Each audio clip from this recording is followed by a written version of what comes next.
Story zone, তোমার অনুভূতিদের খুঁজে নাও এখানেই। আর তারপর যখন দিন শেষে রাতের পর্দা টেনে দেয় ধরণী, তখন আকাশের বুক চিরে তুষারের বেগ বেড়ে যায় দ্বিগুণ হারে। তখন একা এক কামরা শুয়ে নিজের বন্দি জীবনের প্রহর গুনতে গুনতে নীরব কান্নায় ভিজে ওঠে ঈশ্বর নীলাম্বর চোখের কোটরার রাতগুলো হয় তার নিদ্রাহীন। নিদ্রাহীন রাতে ভবঘুরে ঈশানী কাঁচা হাতে চিরকুট লেখে, আপন মনের অপারগ ইচ্ছেগুলো গুটি গুটি অক্ষরে টুকে রাখে সাদা কাগজের সূক্ষ্ম ভাঁজে। ঈশানী এখনও স্বপ্ন দেখে ও বাড়ি ফিরবে, কোনো না কোনো দিন এখান থেকে পালিয়ে গিয়ে আবারও নিজের দেশে পাড়ি জমাবেও। নিজ বাড়িতে গিয়ে দক্ষিণ থেকে ভেসে আসা উত্তাল সমুদ্রের গর্জন শুনতে শুনতে আবারও শান্তির ঘুম ঘুমাবে। কিন্তু এরে শিভান কি তা হতে দেবে আদৌ? সে যে নিষ্ঠুর হৃদয়হীন মানব, তার সিদ্ধান্ত নড়চড় করার সাধ্য কি আর ঈশানীর মতো একরত্তি মেয়ের আছে? এভাবেই আকাশ পাতাল ভাবতে ভাবতে প্রতিবারই শেষ রাতে চোখ লেগে আসে ঈশ্বর। না চাইতেও অবচেতন মন হারিয়ে যায় ঘুমের অতল গহ্বরে। আজকাল ঈশানী আর ফ্লোরা প্রায়শই রক পেপার সিজার খেলে বিভিন্ন সিদ্ধান্ত নেয়। মূলত ঈশানীর কাছে সম্পূর্ণ নতুন এই খেলাটা ওর সমস্ত আকর্ষণ কেড়ে নিয়েছে। প্রথম প্রথম ফ্লোরা সব কাজের ক্ষেত্রেই রক পেপার নিয়ে সিদ্ধান্ত নিত, যা দেখে এখন ঈশানী ওকে অনুসরণ করে। উঠতে বসতে খেতে ঘুমাতে যখন তখন এই রক পেপারের হাড্ডাহাড্ডি লড়াই চলে ওদের মাঝে। এই খেলা দিয়ে বড় বড় যুদ্ধের মতো কাজকেও পানির মতন সহজ বানিয়ে দেয় ফ্লোরা। মেয়েটার কাছে মন ভালো করার জাদু আছে মনে হয়। সে যাই হোক, এই মুহূর্তে ফ্লোরার সঙ্গে রক পেপারে হেরে গিয়ে মহা বিপদে পড়েছে ঈশানী। শর্ত ছিল যে হারবে সে কোনো একটা পারফর্ম করে দেখাবে। ঈশানী ভেবেছিল এই সুযোগে ফ্লোরাকে দিয়ে একটু বেলি ড্যান্স করানো যাবে, কিন্তু বিধি বাম প্রতিবারের মতোই ফেঁসে গেল ও নিজে। এর জন্যই বোধহয় জিসান আমাকে বোকা বলতো, সবসময় নিজের কর্মেই ফেসে যাই আমি। মুখ টিপে বিড়বিড়ালো ঈশানী। কাউচের গায়ে হেলান দিয়ে মেঝেতে বসে আছে ফ্লোরা। ঈশানীকে এভাবে হাঁসফাঁস করতে দেখে ও চট করেই বলল, একটু নেচে দেখাও তো ইস্যু। তৎক্ষণাৎ চোখ বড় বড় করে ফেলল ঈশানী। ফ্লোরার কথায় অসম্মতি জানিয়ে বলল, পাগল তুমি, নেচে দেখাবো তাও আবার এইখানে? শোনো ইস্যু, শর্তই শর্ত। আজ আমি হেরে গেলেও না তুমি ছাড় দিতে না আমায়। সো এখানেই তোমাকে নাচতে হবে। তাছাড়া পেন্ট হাউসে তো আমি আর তুমি ছাড়া এই মুহূর্তে কেউই নেই। কিন্তু ঈশানী তো অন্তর্মুখী স্বভাবের। এসব কিছু যুদ্ধের মতোই কঠিন আর শত্রুর তরবারির মুখে দাঁড়িয়ে হেরে যাওয়ার মতোই কষ্টসাধ্য। ওদিকে ফ্লোরা গো ধরে বসেছে তার একটাই কথা, তুমি হেরেছো মানে তোমাকে এটাই করতে হবে। অবশেষে উপায়ান্তর না পেয়ে ভেতরে ভেতরে আত্মবিশ্বাসের পারদটাকে খানিক ঝালিয়ে নিয়ে ঠাস করে মেঝে থেকে উঠে দাঁড়ালো ঈশানী। ঘাড়াটার এক টানে খুলে ফেলে চুলগুলো বাঁধন হারা করে গলায় ঝুলানো ফিনফিনে শিফনের ওড়নাটা বেঁধে নিল কোমরের এক পাশে। এরপর হালকা কেশে গলাটা পরিষ্কার করে রিনরিনে মিষ্টি সুর তুলে গাইতে আরম্ভ করলো, उड़ने लगा क्यों मन बावला रे, आया कहाँ से ये हौसला रे, ओरे पिया है, ओरे पिया। গানের সাথে তাল মিলিয়ে নাচের মুদ্রা অনুসরণ করছে ঈশানী। এখন আর সেই লাজুক অন্তর্মুখী ঈশানীকে খুঁজে পাওয়া যাচ্ছে না। গানের মন মাতানো সুর, নাচের ঝংকারে পুরো পেন্ট হাউস মাতিয়ে তুলেছে মেয়েটা। এক একটা নাচের ভঙ্গিমা মুগ্ধ হয়ে দেখার মতোই সুন্দর আর মোহনীয়। হৃদয়ে তোলপাড় শুরু করে দেওয়ার মতোই অসম্ভব মোহনীয় গলার সুর। খালি গলার গানের সুরও যে এতটা আকর্ষণীয় হয় তা আগে জানা ছিল না রুশো বালিকা ফ্লোরার। গানের সুর আর নাচের ছন্দে বিমোহিত আজ রাশিয়ান পেন্ট হাউস। আজ প্রথমবারের মতো কান্না, হাহাকার, রক্ত সব কিছুকে ছাপিয়ে সরলতার সুরেলা কণ্ঠস্বর আর নৃত্যরত নুপুরের রিনঝিন আওয়াজে মুখরিত মাফিয়া বস এরিস ইভানের কালো দুনিয়া। টানা টানা নীল চোখের এলোমেলো চাহনি, হিমেল ঠান্ডা হাওয়ায় উঠতে থাকা রেশমের মতো খোলা চুল, নাচের তালে ঢেউ খেলানো কোমল লতানো নারী দেহের সূক্ষ্ম ভাঁজ, সবকিছুই এক নজরে দেখলে মনে হবে এ যেন শিল্পীর যত্নে আঁকা জীবন্ত কোনো শৈল্পিক চিত্রকর্ম। সেই কখন থেকে হাঁটু ভাঁজ করে তাতে চিবুক ঠেকিয়ে মুগ্ধ নয়নে তাকিয়ে ঈশ্বর নৃত্যে মগ্ন হয়ে আছে ফ্লোরা। তবে তার কয়েক মুহূর্ত পরেই আচমকা কিছু একটা দৃষ্টিগোচর হওয়ার সঙ্গে সঙ্গে ফর্সা মুখটা চুপসে গিয়ে এইটুকুনি হয়ে যায়। হঠাৎ এহেন কাণ্ডয় হকচকিয়ে যায় মেয়েটা। তাড়াহুড়োয় কী করবে বুঝতে না পেরে মুখ কাচুমাচু করে ভয়ার্থ দৃষ্টিতে এক নজর সদর দরজায় পরখ করলো ফ্লোরা। অতঃপর শুষ্ক ঢোক গেলে চোখ দিয়ে অনবরত ইস্যুকে কিছু একটা ইশারা করতে শুরু করে। কিন্তু ঈশানী তো এই মুহূর্তে নাচের ছন্দে হারিয়ে গিয়েছে ভিন্ন এক জগতে, যে জগতে নেই কোনো প্রতিহিংসার দাবানল, আর না আছে কোনো নৃশংস মাফিয়ার কালো দুনিয়া। এটা কেবল সুখ, শান্তি আর ভালোবাসায় মোড়ানো এক স্বপ্নের জগৎ, যেই জগতে ইস্যুকে সবাই ভালোবাসে, কেউ ঠকায় না। সেই ভালোবাসার পরিধি দুনিয়ার সব ভালোবাসার মাপকাঠির ঊর্ধ্বে। সত্যি যদি কেউ পুরো দুনিয়ার ঊর্ধ্বে কেউ কি এভাবে ভালোবাসতো, মুগ্ধ হতো ওর গভীর নীল চোখে। নিজ ভাবনায় আপন মনে হাসে ইস্যু। কল্পনার জগতে সবাই সুখী, ঈশানীর ক্ষেত্রেও তার ব্যতিক্রম নয়। স্বপ্নের জগতে বিচরণ করতে করতেই ঈশানী পুনরায় গাইল। গানের সাথে তাল মিলিয়ে অনবরত ঘুরছিল ঈশানী। ঘুরতে ঘুরতেই একদম হুট করে অকস্মাৎ ওর চোখ দুটো আটকে যায় সদর দরজার সামনে শটান দাঁড়িয়ে থাকা মানুষটার চোখের পাতায়। তৎক্ষণাৎ ভীষণ খেয়ে থমকে যায় ঈশানী। অবচেতন মন আর ভয়ার্থ চোখে সেদিকে চেয়ে নিজের অবস্থান থেকে 2 কদম পিছিয়ে গিয়ে শক্ত হাতে পরনের জামাটা খামচে ধরে মাথা নিচু করে নেয় ইস্যু। মাত্রই যে লোকটার সঙ্গে চোখাচোখি হলো তাকে চেনে ঈশানী। ওই পিয়ার্সিং করানো শৈল্পিক ভ্রু যুগলের সাথে এঁটে থাকা নিষ্প্রভ ধূসর বাদামি চোখজোড়া ঈশানীর ভালো করেই চেনা। যদিও বা ভালোবাসাটা ঘৃণা আর ভয়ে রূপান্তরিত হয়েছে, তবুও আজ আরও একবার কয়েক মুহূর্তের জন্য ঈশানীর নজর কেড়েছিল এরিসের অধর তলার সেই সুন্দর কুচকুচে কালো তিলক, যা সবসময়ের মতোই তার গৌর পুরুষালী চিবুকে শুকতারার মতোই জল জল করতে থাকে। অথচ তার চোখ দুটো ছিল অনুভূতিহীন, শূন্য। সে চোখে মায়ার জোয়ার নয়, বরং আক্রোশের দাবানল দেখতে পায় ঈশানী। আজকাল এরিসের চোখ দুটো দেখেই তার ভয়ে অন্তরাত্মা কেঁপে ওঠে ঈশানীর। আজ প্রায় 15 দিন বাদে বিনা নোটিসে আমেরিকা থেকে রাশিয়া ফিরেছে এরিস। ওকে বড্ড ক্লান্ত আর নির্ঘুম দেখাচ্ছিল। একটু বিশ্রাম নেওয়ার উদ্দেশ্যেই সন্ধ্যা নাগাদ পেন্ট হাউসে ফিরেছিল সে। এরিস সচরাচর কাউকে জানিয়ে ফেরে না, আজকেও তেমনটাই হয়েছিল। এলিভেটর থেকে বেরিয়ে মেইন ডোরের পাসওয়ার্ড খুলে কখন যে লাউঞ্জে ঢুকে গিয়েছে তার বোধগম্য হয়নি কারোর। ওদিকে ভেতরে প্রবেশ করার সঙ্গে সঙ্গে নৃত্যরত ইস্যুকে দেখে কখন যে নিজের অজান্তেই দাঁড়িয়ে পড়েছে তা স্বয়ং এরিসেরও অজানা। সে কখন থেকে সদর দরজার কাছে দাঁড়িয়ে নিষ্প্রভ অনুভূতিহীন একজোড়া শূন্য চোখে তাকিয়ে আছে নৃত্যরত মেয়েটার দিকে। অথচ নাচের ছন্দে পুরো পেন্ট হাউস মাতিয়ে তোলা মেয়েটা একবারের জন্য লক্ষ্যও করলো না সেই নিষ্প্রভ শীতল চাহনি। যেই মুহূর্তে লক্ষ্য করলো, তৎক্ষণাৎ নৃত্য থামিয়ে ভীত সন্ত্রস্ত হরিণীর ন্যায় পিছিয়ে গিয়ে দাঁড়িয়ে পড়ল ফ্লোরার আড়ালে, যেন এরিসকেও জনম জনম ধরে ভয় পায়। এরিস তো এটাই চেয়েছিল, অবাধ্য মেয়েটার আত্মবিশ্বাসের দেওয়ালটাকে ভেঙে গুড়িয়ে দিতে, আর ও সেটাতে সফলও হয়েছে বটে।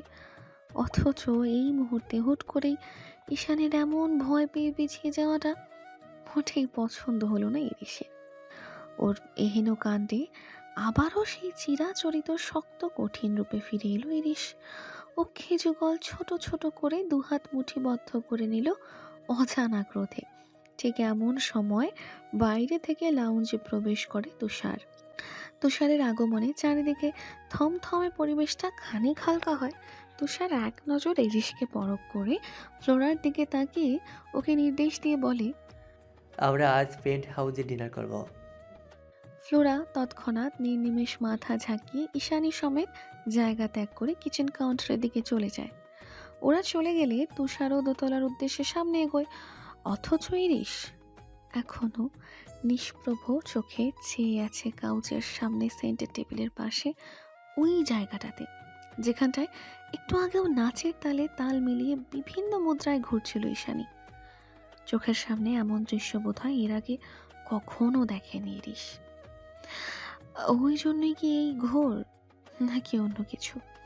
ঈশানীকে আজ নাচ করতে দেখে আবারও একটা শব্দই মাথায় এলো ইরিশের, আর তা হলো হোয়াইট চেরি ব্লসম। চেরি ব্লসমসের জের ধরে নিজের অজান্তেই ভ্রু কুচকে বিড়বিড়ালো ইরিশ। সাকুরা। কোথায় সাকুরা? কেবল শীতের শুরু, সাকুরা আসতে এখনো দেরি। তুষারের কণ্ঠস্বর কর্ণগহ্বর ভেদ করতেই সম্বিত ফিরে পেল ইরিশ। চট করেই নড়ে চড়ে উঠে বলল, কোথাও না। ছোট্ট করে উত্তর দিয়ে তৎক্ষণাৎ মস্তিষ্ক থেকে এসব সাকুরা ফাকুরা বের করে দিয়ে বড় বড় পা ফেলে এগিয়ে গেল অফিস রুমের দিকে। আচ্ছা ফ্লোরা, এই পেন্ট হাউসটা তো 10 তলার উপরে, তাহলে বাকি 9 তলার আছেটা কি? রাতের সবার জন্য ডিনারের আয়োজন করায় মহাব্যস্ত ফ্লোরা। কিচেনে তার একদণ্ড ফুরসত নেই। এক হাতে মাংস কষাচ্ছে তো অন্য হাতে পাউরুটির ডো বানাচ্ছে, আবার মাঝে মধ্যেই ঢাকনা উল্টে দক্ষ হাতে স্যুপের হাঁড়িতে নাড়া দিচ্ছে। ফ্লোরার এত ব্যস্ততা দেখে ইস্যু আর হাত গুটিয়ে বসে থাকতে পারেনি, এগিয়ে এসেছে ফ্লোরাকে সাহায্য করতে।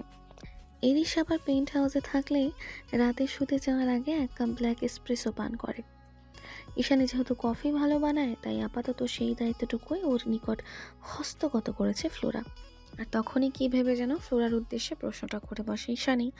ঈশানীর কথা একটুও বিরক্ত হয় না ফ্লোরা, বরং ডাইনিংয়ে খাবার সার্ভ করতে করতে হাসি মুখে বলে, কেন, তুমি তো বেশ কয়েকবার নিচে নেমেছো, কিছুই লক্ষ্য করোনি? কি করে দেখবো? প্রতিবারই তো গার্লসরা টেনে হিচড়ে তুলে এনেছে, তাও এলিভেটরে। ফ্লোরা মৃদু হাসে, অতঃপর ঈশানীকে আশ্বস্ত করে বলে, পাইথন প্যারাডাইসের সমস্ত গার্ডসের মাফিয়াদের একটা বড় অংশ এই ভবনেই থাকে ইস্যু। নিচে যতগুলো ফ্লোর আছে তার প্রত্যেকটা আলাদা আলাদা করে জিমনেশিয়াম, পার্কেলিং, পুল সাইড, এমনকি গেমিং স্টেশনও রয়েছে। এছাড়া এই পেন্ট হাউসে শুধুমাত্র এরিশা আর তুষার থাকে এই ডুপ্লেক্সে। উপরের তলায় তাদের ঘর আর এরিশানের অফিস রুম। ফ্লোরার কথার মাঝপথে ঈশানী কিঞ্চিত কৌতূহলী হয়ে শুধালো, তার মানে তুমি বলতে চাইছো বাকি 9টা ফ্লোরে গার্লসরা থাকে, তাই তো? ফ্লোরা এবারও মুচকি হাসলো। এই মেয়েটার কৌতূহলের শেষ নেই। কি হলো, হাসছো যে? 3 থেকে 9 তলা পর্যন্ত গার্ডসরাই থাকে। ফ্লোরার কথার পাছে ঈশানী প্রশ্ন ছুড়ল আবারও। তাহলে ফার্স্ট ফ্লোর আর সেকেন্ড ফ্লোরে কারা থাকে? ফ্লোরা এবার একটু থমকালো, বুকের গহ্বরে খানিকটা ঠান্ডা বাতাস ভরে নিয়ে জবাব দিল, এটা এরিশানের টর্চার। ফ্লোরার কথাতে খেয়াল দিল না ঈশানী। ওকে মাঝপথে থামিয়ে দিয়ে উল্টো শুধালো, এরিস তো অনেক বড় লোক, কালো টাকার কোনো অভাব নেই তার। তারপরেও নিজের মেনশনে না থেকে গার্লসদের সঙ্গে এই পেন্ট হাউসে কেন থাকেন তিনি? এরিশান কোনো সাধারণ মানুষ নয় ইস্যু, আর না তো তার জীবনযাত্রা আর 10 জনের মতো স্বাভাবিক স্মুথ। এটা তার রাজত্ব। একজন রাশিয়ান মাফিয়া কখনো স্বাভাবিক মানুষদের মতো পরিবার পরিজনকে একসাথে নিয়ে ঘর কিংবা ম্যানশনে বসবাস করতে পারে না, তাহলে তাদের নিঃশেষ হয়ে যেতে হয়। তাছাড়া মুখের কথা শেষ করতে পারল না ফ্লোরা। তার আগেই সিঁড়ি ভেঙে নিচে নেমে লাউঞ্জের দিকে এগিয়ে এলো তুষার। ওর কিছুটা পেছনে ইরিশও ছিল। ফ্লোরা দৃষ্টি অনুসরণ করে উপরের দিকে তাকাতেই ঈশানী দেখতে পেল ইরিশ নেমে আসছে। হ্যালো ডিয়ার লিসেনার্স, আপনারা শুনছেন স্টোরিজ অন প্রেজেন্স ধারাবাহিক পর্ব গল্প। আমাদের সামগ্রিক প্রচেষ্টাকে উৎসাহিত করতে লাইক অ্যান্ড কমেন্ট করতে ভুলবেন না। Thank you. তার পরনে সাফেদ ওভার সাইজ কার্গো প্যান্ট আর সাফেদ ফুল স্লিভ টি শার্ট। হঠাৎ করেই আজ এতগুলো দিন বাদে প্রথমবারের মতো এরিশকে কালো ব্যতীত অন্য কোনো রঙে আবিষ্কার করলো ঈশানী। এর আগে কখনোই কালো কিংবা ধূসর ছাড়া অন্য কোনো রঙে দেখেনি এরিশকে। আজই প্রথমবার, তাই অবাক হলো বেশ। এই ধবধবে সাদা রঙে বেশ সুদর্শন লাগছে তাকে। কথাটা ভাবতে গেলেই আফসোস হয় ঈশানীর। মনে মনে উপহাস করে বলে, সৌন্দর্য দেখে সবকিছু বিচার করা ঠিক নয় ইস্যু। এই সফেদ রঙে তাকে বাইরে থেকে দেখতে যতটা না সুন্দর লাগছে, ভেতর থেকে তার মনটা ঠিক ততটাই কুৎসিত আর কালো। ঈশানীর ভাবনার মাঝেই তুষার আর এরিশ এগিয়ে এসে বসে পড়ে চেয়ার টেনে। ফ্লোরা তাদের দিকে খাবার এগিয়ে দিয়ে এক সাইডে এসে দাঁড়ায়। ঈশানী ওর পাশেই মুখ কাঁচুমাচু করে দাঁড়িয়ে হাতের মধ্যে হাত রেখে কচলাচ্ছে। টেবিলে মজাদার সব খাবারের বহর, সমস্ত ভালো খাবার থেকে শুরু করে সমস্ত ডেজার্ট অবধি। এত খাবার একসঙ্গে দেখে অভিভূত হলো তুষার। প্লেটে খাবার তুলতে তুলতে ফ্লোরাকে জিজ্ঞেস করলো, এত আইটেম একসঙ্গে তুমি করেছো নাকি? ফ্লোরা হ্যাঁ সূচক মাথা নাড়িয়ে সম্মতি জানিয়ে বলল, হ্যাঁ, ইস্যু হেল্প করেছে।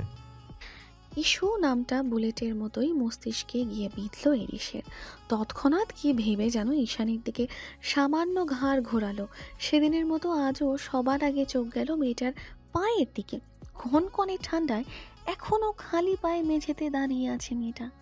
তীব্র ঠান্ডায় রক্ত জমাট বেঁধে লাল হয়ে আছে কোমল দুপা। শরীরে এক টুকরো গরম কাপড়ের অস্তিত্ব নেই। ফ্লোরার কাছ থেকে পাওয়া ফিনফিনে একটা হাঁটু সমান ফ্রক পরে আছে শুধু। ভীত সন্ত্রস্ত টানা টানা চোখগুলো এখনো মেঝেতেই নিবদ্ধ তার। মেয়েটাকে দেখলেই কেমন বুকের ভেতরটা দাও দাও করে জ্বলে ওঠে এরিসের। কালো দুনিয়ার সম্রাট হয়ে এত পবিত্র একটা সরল মেয়েকে কি করে নিজের হেফাজতে রেখেছে? কি করেই বা ওরই পেন্ট হাউসে অক্ষত অবস্থায় দাঁড়িয়ে আছে মেয়েটা?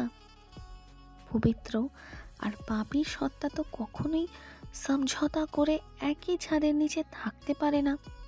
এতে দুজনার মধ্যে একজনার ধ্বংস অবধারিত। সেসব জেনে শুনেও মেয়েটার পবিত্র সত্তায় পাপের আজ পর্যন্ত লাগতে দেয়নি এরিস। কিন্তু কেন? সেই ভেবেই হঠাৎ হঠাৎ দিশেহারা হয়ে যায় এরিস। মস্তিষ্কটাও যেন তখন পুরোপুরি কর্মক্ষম হয়ে ঝিমিয়ে পড়ে এক কোণে। কফিটা আজ অসাধারণ হয়েছে, স্বাদ গন্ধ দুটোই বেশ স্ট্রং। তুষারের কথায় ধ্যান ভাঙে এরিসের। ভাবনা থেকে বেরিয়ে ভারী মস্তিষ্কটাকে একটু হালকা করার প্রয়াসে নিজেও চুমুক দেয় কফির কাপে। ঠিক তখনই ফ্লোরা বলে ওঠে, কফিটা ইস্যু বানিয়েছে। ফ্লোরার কথার পাছে ঈশানীর দিকে দৃষ্টিপাত করে তুষার বলল, খুব ভালো কফি বানাও তুমি। জবাবে হ্যাঁ না কিছুই বলে না ঈশানী। মাথা নিচু করে শুনে যায় শুধু। এরিস কফির কাপে দ্বিতীয়বারের মতন চুমুক দিয়ে আবারও কয়েক সেকেন্ডের জন্য আর চোখে বরফ করে ইস্যুর দিকে। অতঃপর ঘাড় ঘুরিয়ে তুষারকে উদ্দেশ্য করে বলে ওঠে, আই থিঙ্ক ফ্লোরার কিছু জামা কাপড় প্রয়োজন। আগামীকাল সময় করে ওদের নিয়ে শপিং মলে ঘুরে এসে একটু। এরিসের কথা সম্মতি জানিয়ে কফি খেতে খেতে হ্যাঁ সূচক মাথা নাড়ায় তুষার। তখন মাঝরাত। হাতের সব কাজ শেষ করে মাত্রই শুতে এসেছে ঈশানী। তবে ওর চোখের পাতায় একরত্তি ঘুম নেই আজ। একটু আগের শপিং মলে যাওয়ার অনুমতিটা মেঘ না চাইতে জলের মতোই অবিশ্বাস্য লেগেছে ওর নিকট। এটাই একমাত্র সুযোগ এখান থেকে পালানোর। যে করেই হোক এই সুযোগটা কাজে লাগাবে ঈশানী। আগামীকাল সকালের অপেক্ষায় বারবার হৃদয়টা নেচে উঠছে। কখন কাটবে এই ঘুটঘুটে আধার রাত? কখনই বা এই বন্দি পেন্ট হাউস জীবনের ইতি ঘটাবে ঈশানী। আজ 31শে অক্টোবর নয়, আর না তো আজ হ্যালোইন উৎসব। তবুও ক্লাবের ডেকোরেশন আর আশেপাশের মানুষগুলোর সাজসজ্জা দেখে মনে হচ্ছে রাত 12টার পরে ভূতেদের আমন্ত্রণ করার জন্য পুরোপুরি তৈরি তারা। এখানে উপস্থিত প্রতিটি মানুষ কোনো কিছুরই পরোয়া না করে অদ্ভুত সাজে বিভিন্ন অদ্ভুত কর্মকাণ্ড করে বেড়াচ্ছে। কেউ কেউ মদ্যপ হয়ে ঠোঁটের মাঝে গাঢ় সবুজ লিপস্টিকের আস্তর লাগিয়ে অদ্ভুত পোশাক পরে অদ্ভুত রকমের কাণ্ড করছে। তো কেউ কাউচে গা ছড়িয়ে বসে আরামসে নিজের শরীরে নিজেই ড্রাগ পুশ করে যাচ্ছে। পুরো হল রুমটা ভরে আছে বিকৃত মস্তিষ্কের মানুষ দিয়ে। সেই অদ্ভুত মানুষগুলোকে বিনোদন দিতে বারবার কাউন্টারের সামনে নিজেদের উন্মুক্ত কোমরের অসাধারণ বেলি ড্যান্স প্রদর্শন করায় ব্যস্ত একদল সুন্দরী রুশো তরুণী।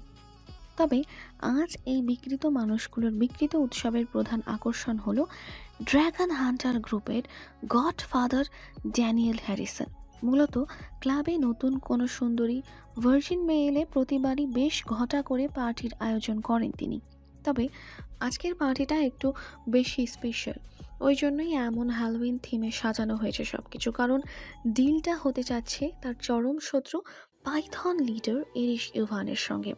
এরিশের নিকট থেকে এই প্রথমবার উপঢৌকন হিসেবে কোনো মেয়ে আসছে। নিশ্চয়ই সে অতীব সাধারণ কোনো মেয়ে নয়। টমেটো প্রিন্সের কাছে থেকে শুনেছে মেয়েটা অসম্ভব সুন্দরী আর লাস্যময়ী। না জানে তার শরীরটা কতটা বেশি উপভোগ্য। সে কথা ভেবেই খুশির পারদে চকচক করে ওঠে ড্যানিয়েলের পৈশাচিক কুটিল চোখ।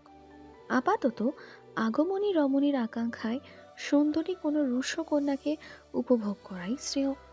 তাই ড্যানিয়েল আর খালি মুখে শুষ্ক ঢোক গিলতে পারল না বসে বসে।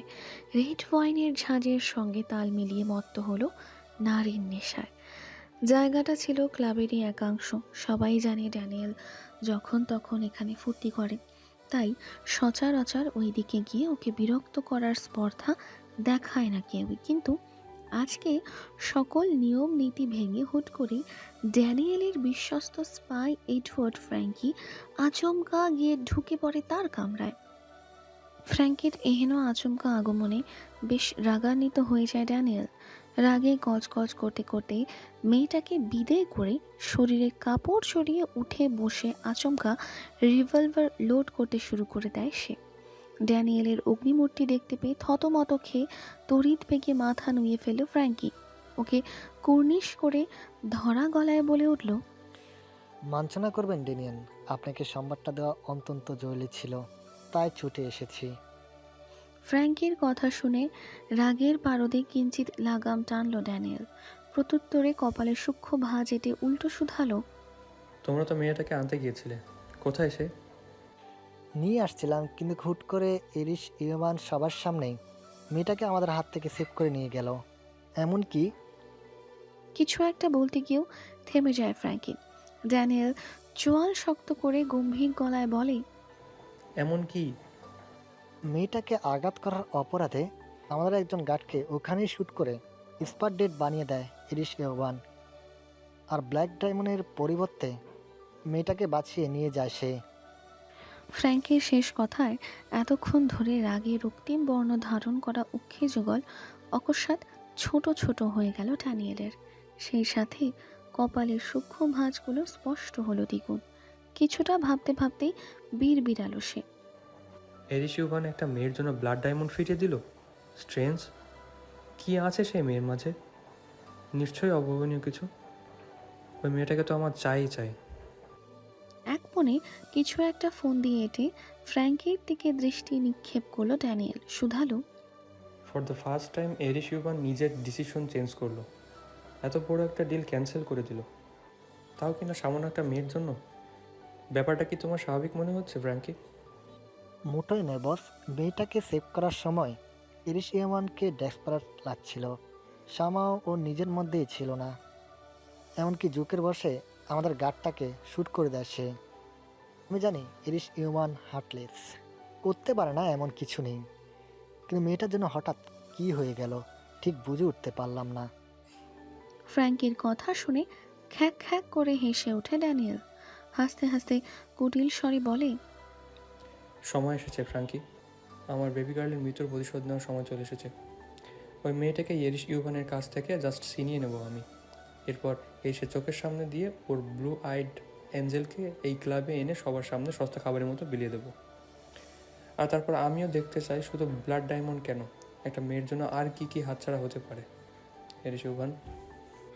গতকাল থেকেই দিনভর তুষারপাত হচ্ছে মস্কোতে।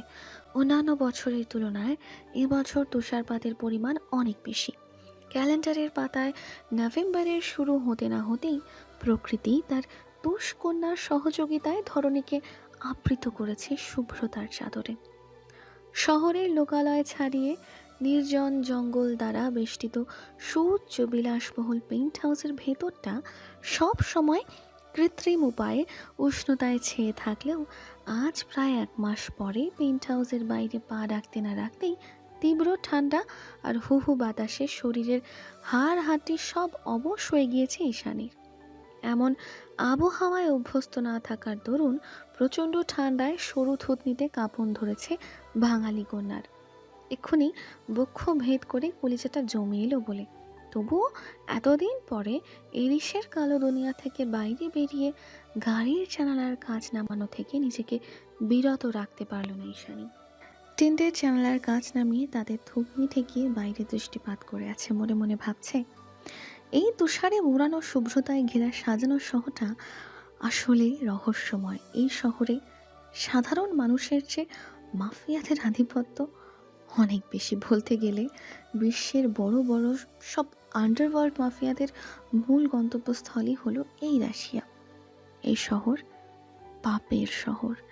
এই শহরে সাধারণ মানুষের মতোই মাফিয়াদের অবাধ চলাফেরা। এই দেশে তাদের কর্তৃত্ব, তাদের অর্থনৈতিক অসাধু কর্মকাণ্ড সব কিছুই যেন পুরো পৃথিবীর ধরা ছোঁয়ার বাইরে। আর ঈশানী সেই কালো দুনিয়ার সম্রাট মাফিয়া বস এরিশিওভানের হাতেই বন্দি, যে দুনিয়ায় নৃশংসতা, রক্তপাত, খুনাখুনি ছাড়া অন্য কোনো কিছুর অস্তিত্ব নেই। ঈশানী ঘৃণা করে এরিসের এই নিষ্ঠুর দুনিয়া, সেই সাথে ঘৃণা করে নিষ্ঠুর দুনিয়ার হৃদয়হীন নিষ্ঠুর মাফিয়া বস এরিসকেও। কিছুতেই থাকতে চায় না এখানে, বাঁচতে চায় না এই কালো দুনিয়ার বন্দি পুতুল হয়ে।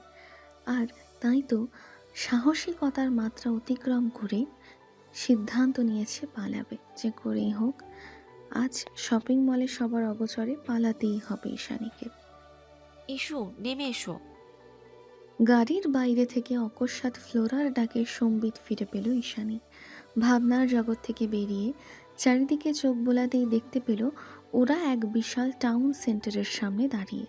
এতক্ষণ যাবৎ রাস্তাঘাটে খুব একটা মানুষজনের উপস্থিতি টের না পেলেও টাউন সেন্টারে আসা মাত্রই ইস্যু খেয়াল করলো এই জায়গাটাতে বেশ ভালোই মানুষের আনাগোনা রয়েছে। এত বড় টাউন সেন্টার, মানুষের ভিড় তো থাকবেই। যেহেতু আশপাশটা লোকারণ্য, তাই ঈশানী বেশ খুশি হলো। মনে মনে কিছু একটা ভেবে নেমে পড়লো গাড়ি থেকে। পেছনে গার্ডস আর সামনে তুষার, তার ঠিক মাঝখানে ফ্লোরার পাশাপাশি ধীর গতিতে এগোচ্ছে ঈশানী। হাঁটতে হাঁটতেই চারিদিকে চোখ বুলিয়ে আশপাশটা ভালো মতো পরখ করে নিল। শপিং মলের কাছে আসতেই সব কিছুকে ছাপিয়ে ফ্লোরা জলদি ছুটে গিয়ে ঢুকে পড়ল গ্রোসারিতে। ও নাকি রান্নাঘরের কিছু কেনাকাটা রয়েছে। ফ্লোরার কাণ্ডে কিঞ্চিত বিরক্ত বোধ করলো তুষার। চোখ মুখ কুচকে গম্ভীর গলায় ফ্লোরাকে বলল, আবার তারা আছে, জলদি করবে। ফ্লোরা মৃদু হেসে তাতে সায় জানালো। ভেতরে যেতে যেতে বলল, মাত্র 5 মিনিট। ফ্লোরার সঙ্গে সঙ্গে এবার ঈশানীও আস্তে করে ঢুকে গেল ভেতরে। তারপর চোরা চোখে এদিক ওদিক তাকিয়ে দেখতে পেল আশেপাশে কোথাও গার্ডস নেই। শপের বাইরে দাঁড়িয়ে কারো সঙ্গে ফোন আলাপে ব্যস্ত তুষার। এদিকে তার কোনোরূপ নজর নেই বললেই চলে। এটাই পালানোর সুবর্ণ সুযোগ। ব্যাপারটা বোধগম্য হতেই ঈশানী এগিয়ে গেল কেনাকাটায় ব্যস্ত ফ্লোরার নিকট। গিয়ে পেছন থেকে মৃদু আওয়াজে ডেকে বলল, তুমি দেখতে থাকো, আমি একটু ওই দিকটা ঘুরে আসি, দেখি ফ্রেশ কি কি আইটেম আছে ওখানে। ঈশানীর কথার প্রত্যুত্তরে পেছনে না তাকিয়ে ব্যস্ত ভঙ্গিতে ফ্লোরা বলে, হ্যাঁ হ্যাঁ তাড়াতাড়ি যাও, বেশি দেরি হয়ে গেলে আবার তুষার রেগে মেগে বম হয়ে যাবে। আমায় ক্ষমা করো ফ্লোরা, তোমাকে এখানে বিপদে ফেলে দিলাম আমি। মনে মনে কথাটা আওড়ে আর এক মুহূর্ত সেখানে দাঁড়ালো না ঈশানী। এক কদম দু কদম করে পেছাতে পেছাতে এক পর্যায়ে শপের একদম পেছনের এক্সিট ছাড়িয়ে বাইরে বেরোতেই চোখ মুখ খেঁচে এলো পাথারে দৌড়াতে শুরু করে ইস্যু। বাইরে প্রচণ্ড ঠান্ডা, অনবরত তুষার পড়ছে। শরীরে তেমন কোনো গরম কাপড় নেই, তবুও মাত্রাতিরিক্ত উত্তেজনায় ঘামছে ঈশানী। একদিকে শরীর ঘামছে, অন্যদিকে থরথর করে কাঁপছে হৃদয়। এহেন ভয়াত হৃদকম্পনে কলিজা ঝাঁপিয়ে সর্বাঙ্গ কাঁপছে ঈশানীর। আশেপাশে সামনে পেছনে কোনো কিছুকে এক বিন্দু পরোয়া না করে শরীরের সর্বশক্তি দিয়ে ছুটছে মেয়েটা। হ্যালো ডিয়ার লিসেনার্স, আপনারা শুনছেন স্টোরিজ অন প্রেজেন্স ধারাবাহিক পর্বগল্প। আমাদের সামগ্রিক প্রচেষ্টাকে উৎসাহিত করতে লাইক অ্যান্ড কমেন্ট করতে ভুলবেন না। Thank you.